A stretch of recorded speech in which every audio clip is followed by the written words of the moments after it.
عندك انفلونزا ونزلت على صدرك، وعندك بلغم بصدرك وتسعل وبلغم ناشف ما تقدر تطلعه، شغلة بسيطة جدا وما تكلفك وتغفل عن الجميع. انتبه وياي، بصل وشكر. ابو السكر ما تصيله لا يدنا لها. تقص البصل تسوي مثل القبق.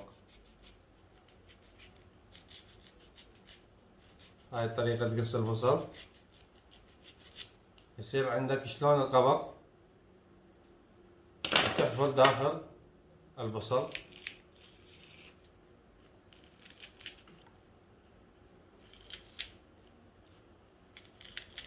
هذه الطريقة.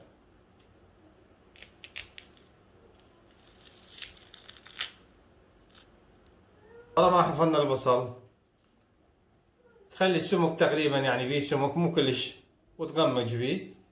هذا القبق قاعد عليه يرجع طبيعي. تخليه بإناء وتخليه وياه شكر، الترسه شكر تترس البصل. ورا ما خلينا الشكر بالبصل تجيب القبق مال البصل اللي قصيناه تقبق بيه وتخليه بهذا الإناء من الليل للصبح، راح تلقى صاير سائل متفاعل الشكر ويا البصل ونازل من عنده بالإناء. تفرق اللي ضال بالبصل تفرقه بالإناء وتاخذ ملعقة أثناء الحاجة، واللي حيروح من عندك البلغم والسعلة بقوة الله سبحانه وتعالى. طريقة مجربة 100%.